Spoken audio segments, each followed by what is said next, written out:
मैं research analyst Gaurav Sharma आज आपको ना केवल बजट की उन बारीक बातों के बारे में बताकर चलूँगा जिस पर शायद आप लोगों ने ध्यान नहीं दिया होगा, क्योंकि आप अभी तक बजट में ये नहीं समझ पाए होंगे कि किस चीज़ के पीछे के रीजंस क्या हैं, क्योंकि आपने क्यों जानने की कोशिश नहीं की होगी। इस क्यों को जानना हमारे लिए इसलिए ज़्यादा ज़रूरी बन जाता है क्योंकि आप अगर सपना लेकर चल रहे हो इस बजट से मैक्सिमम बेनिफिट को उठाने का, जैसे कि बड़े बिजनेसमैन करते हैं, बड़े उद्योगपति करते हैं, तो यहाँ पर आपको हर चीज़ के पीछे के क्यों को जानना ज़रूरी है। क्योंकि किसी भी देश के अंदर इन्वेस्टमेंट करने से पहले इन्वेस्टर दो चीज़ें देख कर चलता है कि इस देश के अंदर जो गवर्नमेंट चल रही है वो कितनी स्ट्रांग है, और दूसरी चीज़ इस देश की जो इकॉनमी है वो कितनी रोबस्ट है। कहीं ऐसा तो नहीं कि उधार की इकॉनमी के ऊपर ये देश चल रहा हो, तो गवर्नमेंट्स बॉन्ड्स इशू करती हो और मैक्सिमम जो अपने खर्चे पूरे करती है वो बोरोइंग से पूरे कर रही हो, तो इसमें फिजिकल डेफिसिट को भी ध्यान में रखा जाता है। इस बजट को अगर आप देखकर चलोगे तो गवर्नमेंट के सामने कुछ ऐसी चीज़ें थी, मतलब कुछ ऐसे चैलेंजेस थे जिसके अंदर सबसे बड़ा चैलेंज था ट्रंप के आने के बाद टैरिफ का बढ़ जाना। इन टैरिफ को कैसे काउंटर किया जाए, अपने एसेट्स को कैसे पहचाना जाए, लोगों को कैसे एकजुट किया जाए और मेन स्ट्रीम के अंदर लेकर आया जाए, इस बजट के ऊपर काम किया गया। जैसे कि हर बजट के बाद हम लोग सुनते थे कि ये अमीरों को अमीर करने वाला और गरीबों को गरीब करने वाला बजट है। इस तरीके के जो दकियानूसी तकिया कलाम थे, इनसे कैसे बचा जाए, इस बजट में इसको भी समझने की और समझाने की कोशिश की गई है। हम सबसे पहले समझ के चलते हैं, गवर्नमेंट ये चाहती है, मतलब देश ये चाहता है कि देश के अंदर से गरीबी ख़त्म हो जाए, पॉवर्टी ज़ीरो हो जाए। तो ज़ीरो पॉवर्टी के लिए आपको हर इंसान को काम पर लगाना होगा, जिससे कि हर इंसान कुछ ना कुछ कमा कर लेकर आ सकता हो। जब हर इंसान कुछ ना कुछ कमाई करना शुरू कर देगा तो देश से गरीबी ख़त्म हो जाएगी। अब इसके अलावा देश में सबसे बड़ा जो डर और सबसे बड़ा जो संकट है वो है काले धन का। लोग पैसा तो कमाते हैं लेकिन शो ऑफ नहीं करना चाहते, मतलब उसको एक तरीके से कहीं नंबर्स में लेकर नहीं आना चाहते, इनकम टैक्स को छुपाना चाहते हैं, टैक्स की चोरी कर कर चलते हैं। तो यहाँ गवर्नमेंट ऐसी लेकर आती है कि आप टैक्स को चुराओ मत, आप टैक्स के एलिजिबल इनकम को जाकर डिक्लेयर कर दो। तो इसके ऊपर काम किया गया।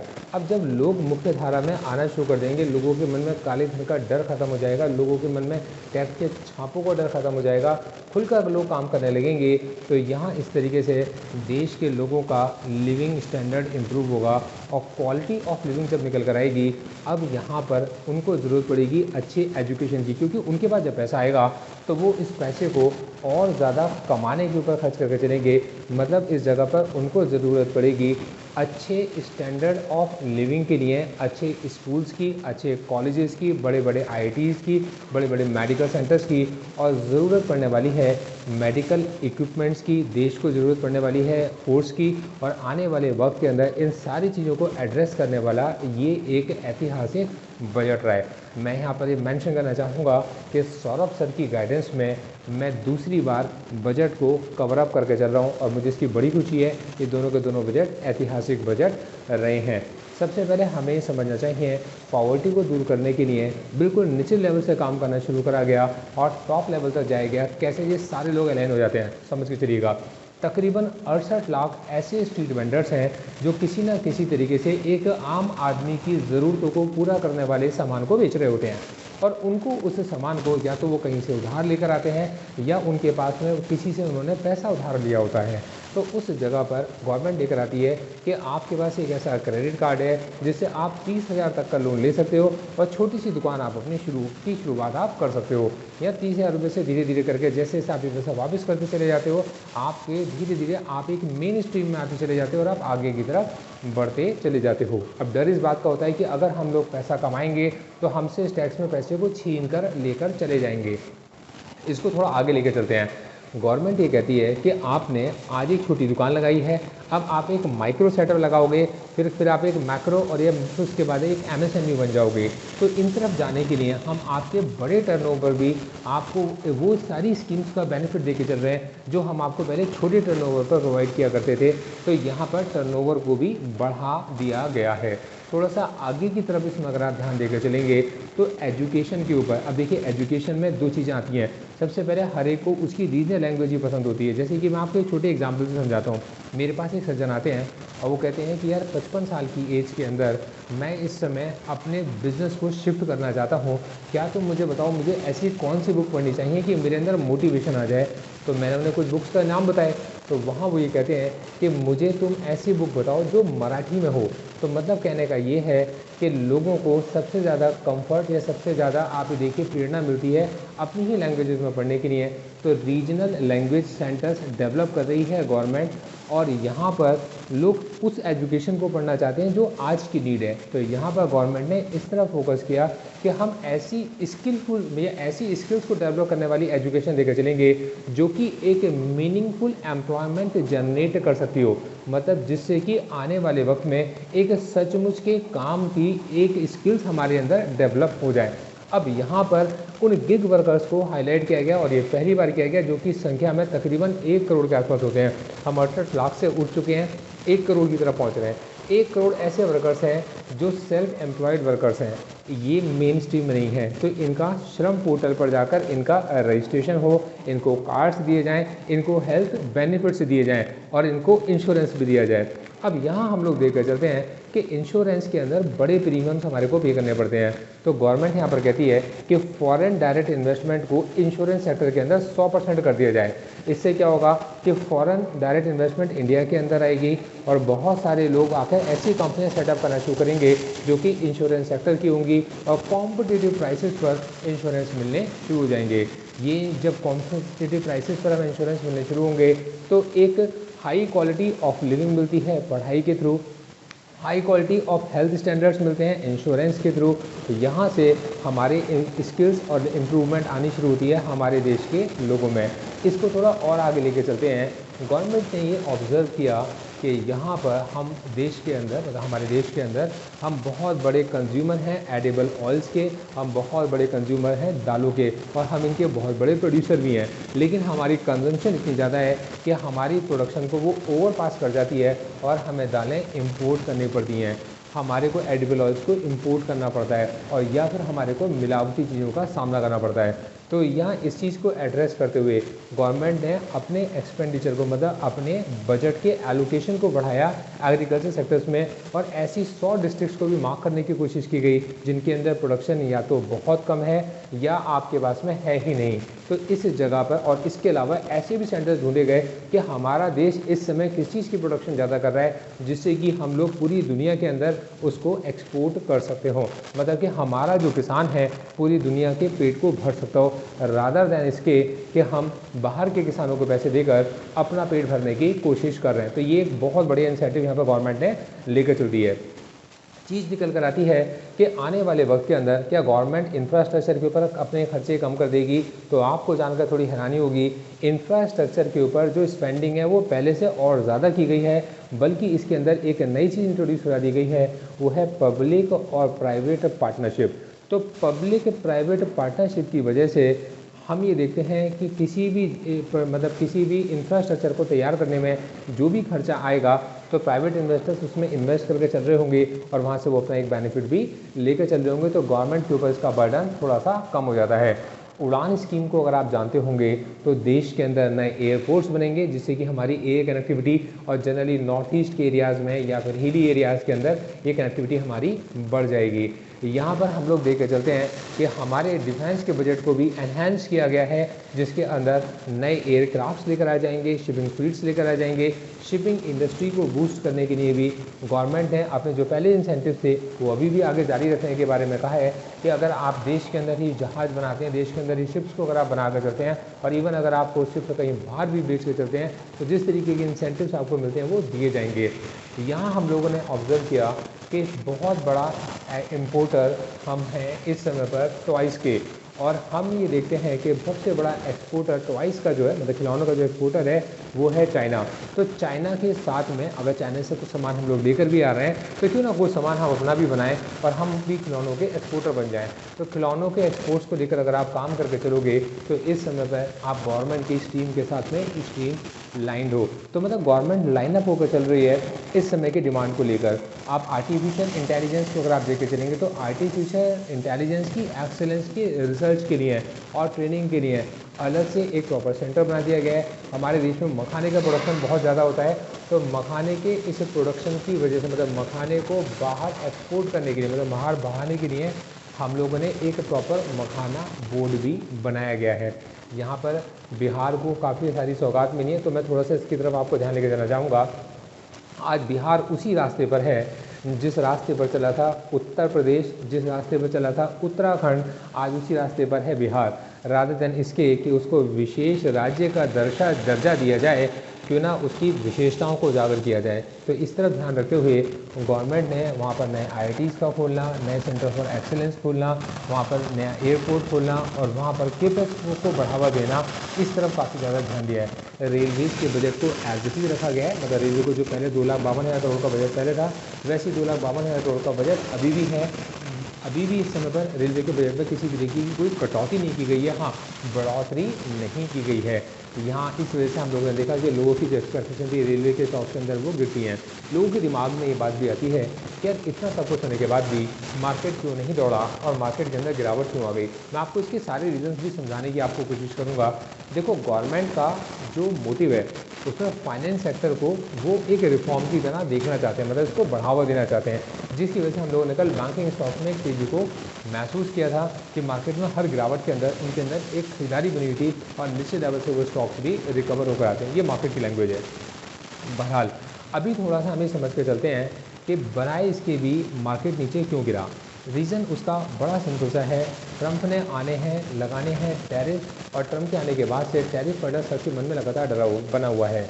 अब इन टैरिफ्स को काउंटर टैरिफ, इनको हम काउंटर भी कर सकते हैं। कैसे कर सकते हैं? क्योंकि ट्रंप हम पे टैरिफ लगाएगा उसके देश में काम करने के लिए, तो हम ये भी समझा सकते हैं कि हम जो मेटल्स का जो हमारे पास, मतलब जो स्ट्रॉन्ग है हमारे पास मेटल्स का है, कि मेटल्स को जो हम यहाँ से एक्सपोर्ट कर रहे होते हैं, हम भी इनके ऊपर अपने टैरिफ्स लगाएंगे। हम भी अपनी मेटल इंडस्ट्रीज़ के इसको टैरिफ्स के साथ में लगा कर चलेंगे और यहाँ से हम इसको काउंटर कर पाएंगे। तो यहाँ पर ये एक इम्पॉर्टेंट स्टेप थी। यहाँ हम लोगों ने देखा कि लोगों को तकरीबन आप ये मान के चलिए एक डर इस बात का सताता रहता है कि उनको अगर उनकी सैलरी बढ़ जाएगी तो उनसे इनकम टैक्स भी उनका बढ़ जाएगा। अब आप इस चीज़ को बहुत ध्यान से समझ के चलिएगा। गवर्नमेंट यहाँ एक बात समझा के चलती है कि यार तुम हमारे को 1,00,000 करोड़ रुपए दे के चलते हो, जो कि हमारे पास में टैक्स की फॉर्म में आता है, और यहाँ पर 85% लोग ऐसे हैं, मतलब पूरे देश की टोटल पॉपुलेशन है उसका 85% लोग ऐसे हैं जिनकी जो सालाना इनकम है 12 लाख रुपए से कम के बराबर है। तो या वो मीडियम क्लास के लोग हैं। तो मीडियम क्लास का आदमी एक महीने में 1,00,000 रुपए के अप्रॉक्स अगर वो कमाता है तो साल के 12 लाख कमाता है, और अगर वो सैलरीड है तो 12 लाख के बाद में उसको एक 75,000 का एक डिडक्शन भी मिलता है। तो गवर्नमेंट ने 12,75,000 तक की आपकी उस इनकम के ऊपर टैक्स को जीरो कर दिया है। मतलब टैक्स लगेगा लेकिन गवर्नमेंट आपको रिबेट देकर चल रही है। उस रिबेट की वजह से आपका जो टैक्स है, मतलब स्लैब वैसे ही है, पर गवर्नमेंट ने 12,75,000 तक आपको एक रिबेट दे दी है, जिसकी वजह से आपका वो जो टैक्स है वो जीरो हो गया। मतलब वो टैक्स जो गवर्नमेंट के पास आना था, गवर्नमेंट ने उस पार्ट को अपने सेक्रीफाइस कर दिया है। अब गवर्नमेंट के पास ये पैसा कैसे आएगा? अब आप समझ के चलो, अगर आपकी सैलरी 12,75,000 से बढ़कर 13 लाख रुपए हो जाती है, तब आपके ऊपर 25,000 रुपये के इजाफे पर आपको 75,000 रुपये का टैक्स आपको पे करना पड़ता है। तो ये एक इम्पॉर्टेंट स्टेप है। तो यहाँ पर अब कोई मतलब सैलरी हाइक की बात नहीं कर रहा होगा। कंपनीज़ के प्रॉफिट्स कई गुना हो गए, मतलब 15% कंपनीज़ के प्रॉफिट्स बढ़ गए हैं। कंपनीज़ की वैल्यूएशन स्काई रॉकेट है, मतलब हाई पर है, और इसके बाद भी उन्होंने अपने एम्प्लॉयज़ की सैलरी को नहीं बढ़ाया है। तो यहाँ पर कहीं ना कहीं ये डर था इस बात का कि अब आने वाले वक्त में जो अगला नंबर आएगा वो कॉर्पोरेट टैक्स का आएगा, मतलब गवर्नमेंट कॉर्पोरेट टैक्स बढ़ाकर चलेगी। और देखो दोस्तों, ये सब कुछ स्टेप बाय स्टेप है। ऐसी अंदेशा है कि गवर्नमेंट शायद आने वाले वक्त में कॉर्पोरेट टैक्स बढ़ाकर चले। अब कॉर्पोरेट टैक्स अगर बढ़कर चलेगा, आप ध्यान से समझिएगा क्यों बढ़कर चलेगा, क्योंकि कॉर्पोरेट टैक्स को अगर आप देखेंगे तो जो भी हमारी अभी तक की जो भी हाईएस्ट पर्सनल इनकम स्लैब्स हैं, कॉर्पोरेट टैक्स उससे हमेशा कम ही है। तो हम यहाँ पर ये समझ के चलते हैं कि कॉर्पोरेट के जो एनहेंस होने के बाद में, कॉर्पोरेट के बूस्ट होने के बाद भी कॉर्पोरेट की मतलब या तो वो जॉब ज़्यादा क्रिएट करके चलें, या फिर वो टैक्स आपका मतलब देखिए एक ही चीज़ है, मतलब वॉल्यूम पे काम करें, या तो मतलब टैक्स जो आएगा आपके उसमें गवर्नमेंट के पास अब कॉर्पोरेट से आ रहा है, तो उस जगह पर या तो गवर्नमेंट अपना कॉर्पोरेट टैक्स बढ़ाकर चलेगी, या उस जगह पर कॉर्पोरेट ज़्यादा टैक्स दे रहे होंगे क्योंकि ज़्यादा से ज़्यादा वो अपना काम को बढ़ा रहे होंगे। तो यहाँ पर ये कहा गया कि अगर आप एक छोटा काम करते हैं और आप अपना टर्नओवर भी बढ़ा लेते हैं, तो बड़े टर्नओवर पर भी हम आपको इंसेंटिव दे के चलेंगे। तो एक छोटी माइक्रो इंडस्ट्री एक मैक्रो इंडस्ट्री के साथ में, एक बड़ी एमएसएमई के साथ में अपने आप को कन्वर्ट करते हुए देख सकती है। तो ये भी गवर्नमेंट ने एक बहुत बढ़िया स्टेप इस बजट को लेकर लिया है।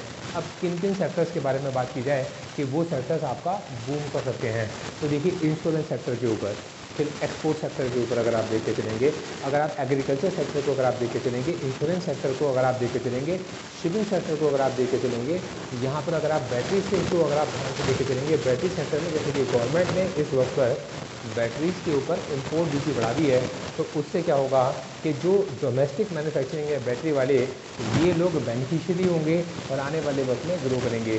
अब लोगों के पास स्पेंडिंग पावर आ गई है, तो कल आप लोगों ने देखा होगा एफएमसीजी के स्टॉक्स ने भागना शुरू करा, और इसी के साथ ही बेवरेजेस के स्टॉक्स ने भी भागना शुरू कर दिया था। तो इस समय पर मतलब जब लोगों के पास पैसा आएगा तो वो इसको कंज्यूम करके चलेंगे, तो जो कंजम्पशन वाले सेक्टर्स हैं उनके अंदर स्टॉक्स में तेज़ी देखी गई है। एक स्पेशल पॉइंट मैं यहाँ पर आपका ऐड करना चाहूँगा, गवर्नमेंट ने किसी को किसी तरीके की कोई भी चीज़ मुफ्त में नहीं दी है, बस आप जो पैसा कमाते थे आपको उस पैसे की वैल्यू बढ़ाकर दी गई है। यहाँ पर अगर आप देखेंगे तो गवर्नमेंट का ये प्रयास है, और हमें सच में समझना चाहिए, अगर ये सब कुछ सच है तो हम एक ऐसे देश के अंदर रहते हैं जहाँ 30,000 रुपये से काम करने वाला व्यक्ति जो 30,000 रुपये से अपने बिज़नेस को स्टार्ट कर सकता है, मतलब एक ऐसे ई कार्ड से स्टार्ट कर सकता है कि उसको सिर्फ 30,000 रुपये उसने उधार लिए, बिज़नेस को अपने स्टार्ट किया, पैसा उसने वापस कर दिया, और वो 12.5 लाख तक की रेंज में पहुंच जाता है, उसको कोई टैक्स भी नहीं करना। ऐसे देश के अंदर हम लोग इस समय पर रहते हैं जिसके अंदर हाई क्वालिटी ऑफ एजुकेशन दी जाएगी, मतलब आर्टिफिशियल लर्निंग के ऊपर, जिसके अंदर आईआईटीज़ के ऊपर, जिसके अंदर अगर आप मेडिकल सीट्स के ऊपर आप लगातार हर साल बढ़ोतरी होते हुए देखोगे, जहां अच्छे आपके पास में रोड्स होंगे, जहां अच्छा इंफ्रास्ट्रक्चर होगा, जहां पर अच्छी हेल्थ केयर होगी, तो आप ये सोचिए कि इस देश में कौन इन्वेस्ट नहीं करना चाहता होगा। बस गवर्नमेंट को ध्यान रखना पड़ेगा कि उनका जो फिजिकल डेफिसिट है वो ना बढ़े, उनकी जो बोरोइंग्स हैं वो ना बढ़े, क्योंकि अगर ऐसा होगा और अगर ऐसा हुआ तो उस जगह पर इन्वेस्टर्स के मन में एक ख्याल आता है कि ये देश डूबने वाला है, ये आने वाले वक्त में आईएमएफ से लोन मांग रहा होगा, जो कि पाकिस्तान ने किया, जो कि बांग्लादेश ने किया, जो बाकी और भी देशों ने करने की कोशिश की और वो डूब गए। तो दोस्तों यहाँ पर मैं ये समझाना चाहूँगा कि ये बजट लोगों को साथ में इकट्ठा कर काम करने की प्रेरणा देने वाला बजट है। अब मैं कुछ की हाइलाइट्स आपको बता के चलूँगा।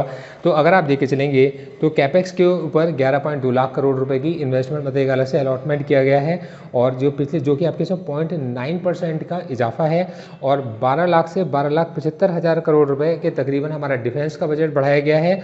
और इसके अंदर अगर आप देख के चलेंगे तो मतलब डिफेंस का बजट हमारा 6,21,940 करोड़ से कर दिया गया है, जो कि पहले 6,81,000 करोड़ था, और 28,614 करोड़ एयरक्राफ्ट्स के ऊपर खर्चा किया जा रहा है, 24,390 करोड़ आपका शिपिंग फ्लीट्स या नेवल फ्लीट्स के ऊपर खर्चा किया जा रहा है, 63,099 करोड़ बाकी इक्विपमेंट्स के ऊपर खर्चा किया जा रहा है।